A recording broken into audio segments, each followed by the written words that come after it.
Susan HORNSBYGELUK Last updated 0500, September 27, 2017 in New Zealand.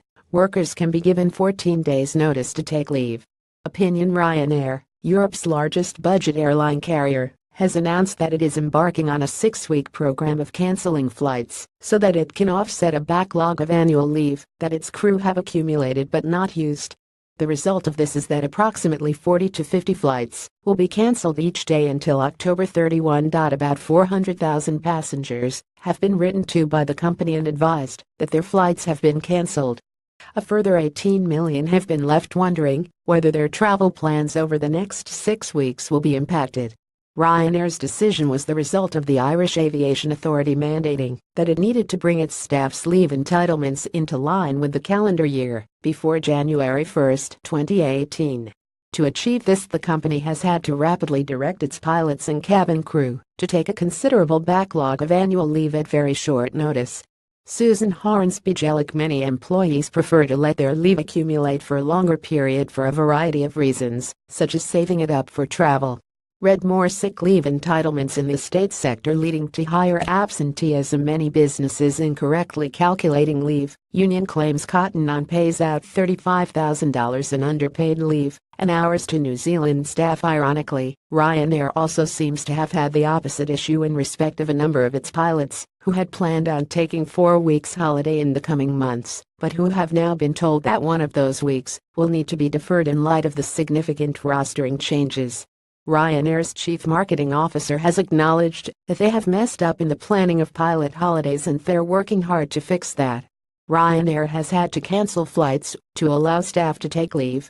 This is a quite extraordinary situation and is in many respects a complete disaster for Ryanair. However, it highlights just how badly things can go wrong where employers don't make proper provision for staff to take annual holidays. In New Zealand, employees are entitled to a minimum of 4 weeks annual holidays at the end of each 12 months of continuous employment. The exception to this is when an employee is on a fixed-term agreement for less than 12 months or has an unpredictable pattern of work, in which case they can be paid holiday pay on a pay-as-you-go basis instead of taking annual holidays. The timing of when annual holidays are taken is for an employer and employee to agree.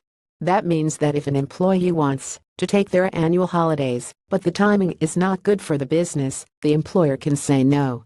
However, the employer must at least allow the employee the opportunity to take their 4 weeks of annual holidays within 12 months of the entitlement arising.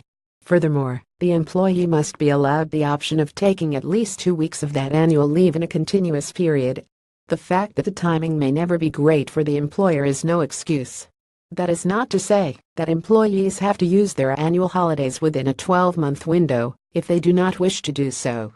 Many employees prefer to let their leave accumulate for a longer period for a variety of reasons, such as saving it up for travel.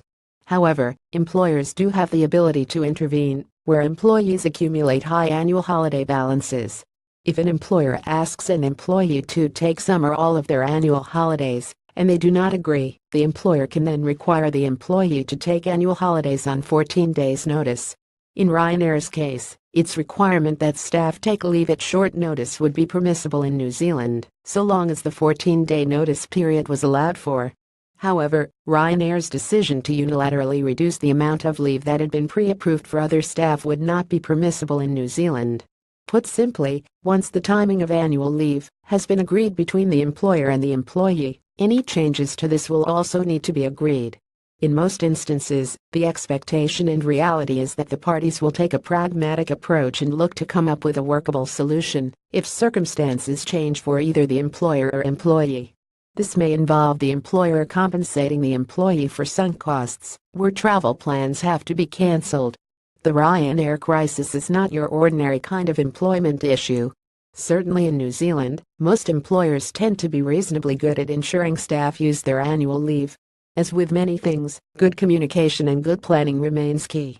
Susan HORNSBY-GELUK is partner at Dundas Street Employment Lawyers. www.dundasstreet.co.nz. Stuff